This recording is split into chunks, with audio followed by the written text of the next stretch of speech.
Welcome back to Cougar Sports Saturday here on KSL News Radio, your legacy home of the BYU Cougars. Mitch Harper and Nate Slack with you. Coming up at the top of the hour, we'll be joined by a BYU football player as the Cougars wrap up Fall Camp Scrimmage number 1. Fall scrimmages are always mixed feelings because you like it because it's a sign of football being close, but then you're just like, please stay healthy at all costs, please.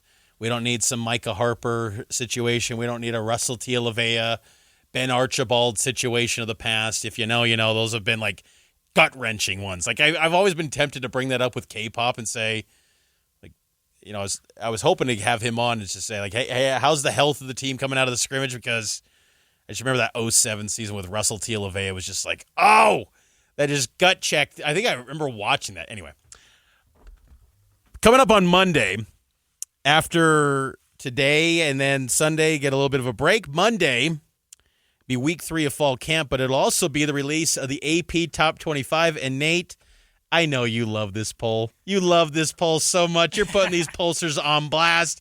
Every Sunday morning, my feed is just filled with Nate just taking to task these pollsters. What are your expectations for Monday when the AP Top 25 drops for BYU? I think BYU is probably going to be in the 15 range. I think it's a little low. They should be a lot higher. There's only 2 voters that have their votes out publicly right now.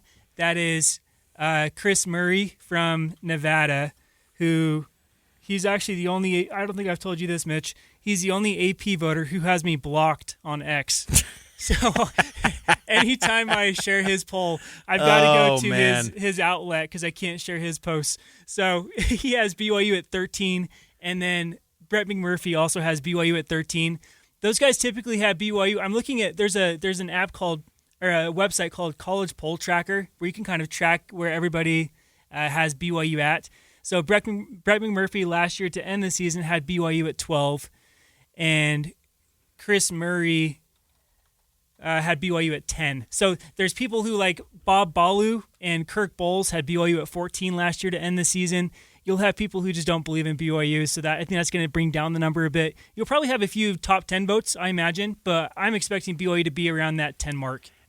On the note of that pollster 15. Blocking you, that is so soft on so many levels. Just like, if you can't handle the heat, just get out of the AP poll business. There's many people that would love the poll. Like, just own your pick. I'm not taking shots or anything either. I'm just saying, like, BYU moved up from 13 to 12, and then what happens, though, is then people start to pile on to my tweet, my post, and then they're like, hey, you're not even watching BYU play. And then they start to think it's me. And there's nothing personal in any of that. Now, if you're calling out the man and, like, his personal life, sure, okay, that's maybe grounds for blocking. But it's like, you're a voter. You're blocking over your ballot, which stinks. Then, just face the music and own up to it and interact and debate and explain your reasoning. Don't just run away and block.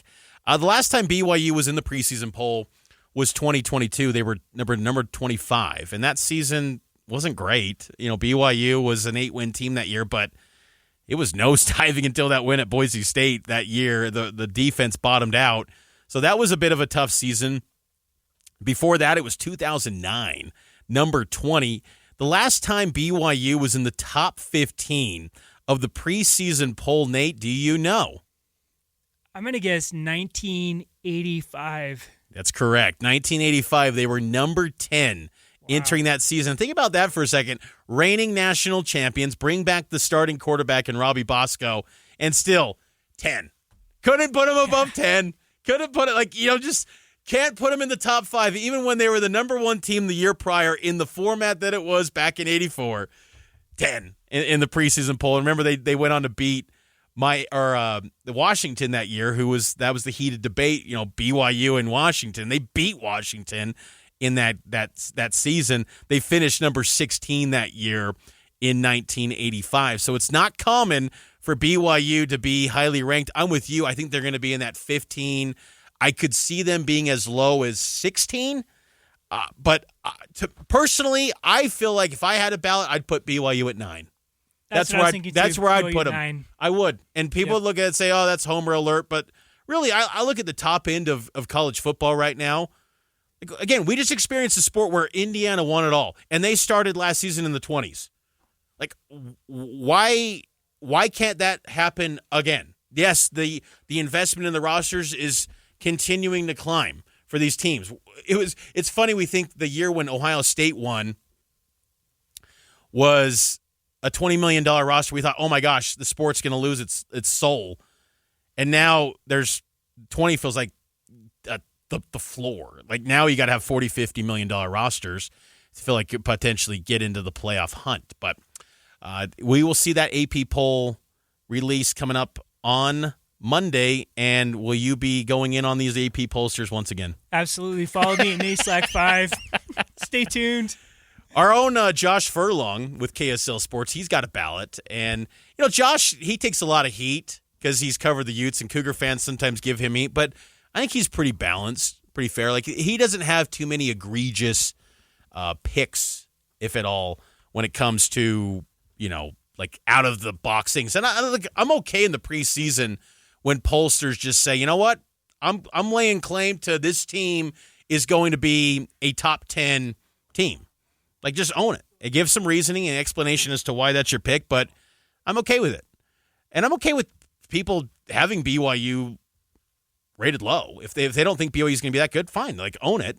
I just like to hear the reasoning because, again, conventional college football talking points would suggest BYU's got a makeup and background that would say that probably should be a top 10 team. But, again, there's this unspoken ceiling of where Big 12 teams go. And that's another piece that I'm really interested in, Nate, on Monday. Where will Texas Tech be? I feel like they should be another top 10 team, but I don't think they will be. I think they'll be around 12. That's what I think, too. I think 12. And I think that's about where the other two voters had them at was 11 or 12. But I think one thing that's really hurting Texas Tech is just the whole drama surrounding their quarterback. If they had gone into the offseason believing in Will Hammond, which I think they probably should have done, I think that would have changed their start to the rankings because Will Hammond is going to be a really good quarterback for Texas Tech. So I know Brennan Sorsby is no longer on the team. I really don't think that hurts Texas Tech at all.